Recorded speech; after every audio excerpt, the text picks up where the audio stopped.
আসসালামু আলাইকুম সুপ্রিয় দর্শক শ্রোতা, অনেকদিন ধরে অপেক্ষা ছিলাম i2C09 নিব। ইতিমধ্যে i2C09টা আমি হাতে পেয়ে গেছি এবং এই i2C09 সম্পর্কে কিছু তথ্য আপনাদেরকে দেওয়ার চেষ্টা করব। i2Cর বেশ কিছু মোড আছে, দেখতেই পারছেন যে এখানে M1 নামে যে সুইচ আছে এটা আপনি ট্যাপ করলে বিভিন্ন মোড আপনি এটা দেখতে পারবেন।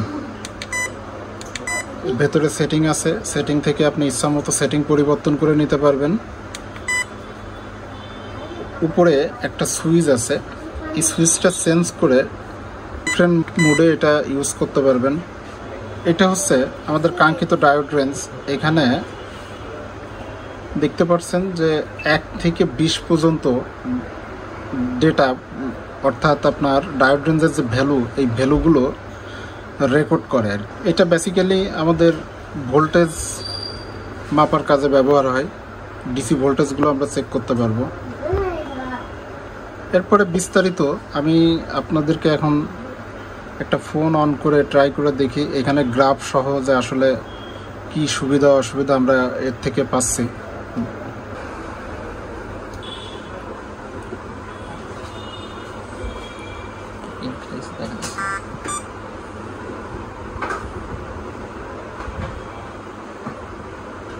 দেখতে পাচ্ছেন যে i2C দিয়ে আমরা একটা ফোন অন করা ট্রাই করতেছি।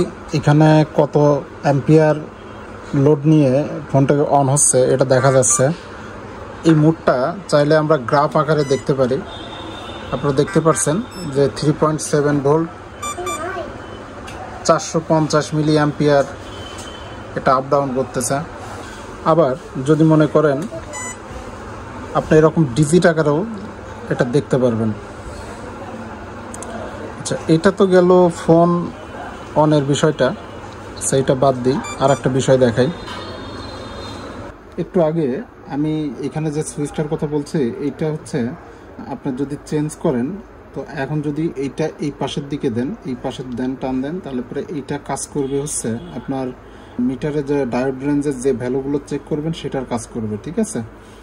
আর যদি এই পাশে সুইচটা ওই পাশে চাপাই দেন, সরাই দেন, তাহলে পরে এটার কাজ করবে কি আপনার এই যে আউটপুটে মনে করেন যে কেবলটা লাগানো আছে ফোন অন করার কাজে এটা ব্যবহার হবে, ঠিক আছে। এটা চেঞ্জ করে নিলাম। দেখেন খুব সুন্দর একটা লুকে আমরা দেখতে পাচ্ছি। তো এখান থেকে আমরা একটা বোর্ডের একটা ভ্যালু নিয়ে ট্রাই করি। এটা হচ্ছে চার্জিংয়ের ভিভাস। দেখেন এখানে 889 ভ্যালু পাচ্ছি।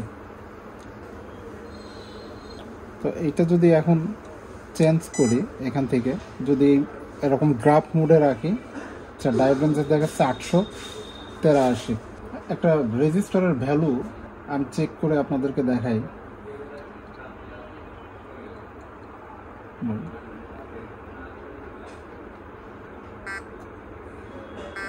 দেখেন একটা রেজিস্টারের ভ্যালু চেক করতেছি 1.3K।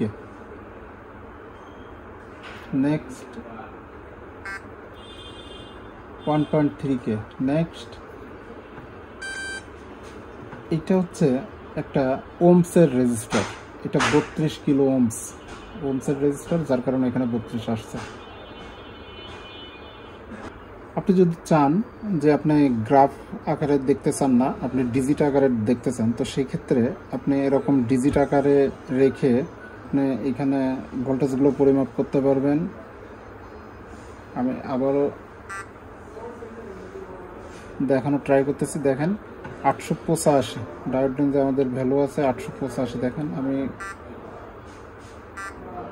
তো সব মিলাইয়া মোটামুটি যতটুকু আমি i2C সম্পর্কে মানে খুব অল্প টাইম আমি হাতে পেয়েছি, অল্প কিছু সময়, এর ভিতরে আমি যতটুকু দেখেছি আমার কাছে মোটামুটি ভালো লাগছে।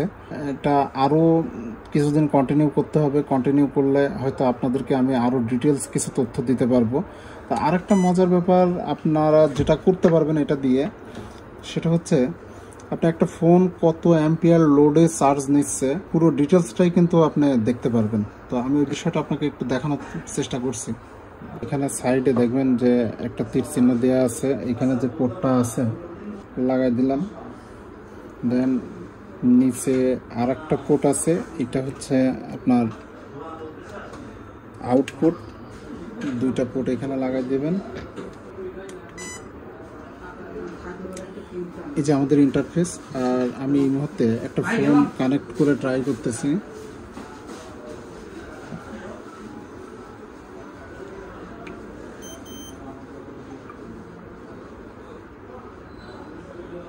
দেখতেই পাচ্ছেন যে আমার ফোনে ফ্ল্যাশ চার্জার সাপোর্টেড, এবং আমাদের চার্জার কিন্তু আমাদেরকে দেখাচ্ছে 12 ওয়াট 17 ওয়াট, কিন্তু লোড নিয়ে ফোনটা কিন্তু চার্জ হচ্ছে।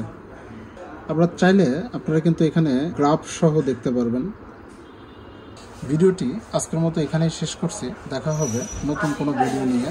I2C সম্পর্কে যদি কারো বিস্তারিত আরও কোনো কিছু জানার থাকে বা ইচ্ছা আগ্রহ থাকে, কমেন্ট বক্সে কমেন্ট করতে পারেন। আপনাদের ইচ্ছা এবং আগ্রহ থাকলে আমি নেক্সটে I2C সম্পর্কে আরও বিস্তারিত তথ্য দেওয়ার চেষ্টা করব। সকলের সুস্বাস্থ্য কামনা করে ভিডিওটি আজকের মতো এখানেই শেষ করছি। সকলেই ভালো থাকবেন। আসসালামু আলাইকুম ওয়া রাহমাতুল্লাহ।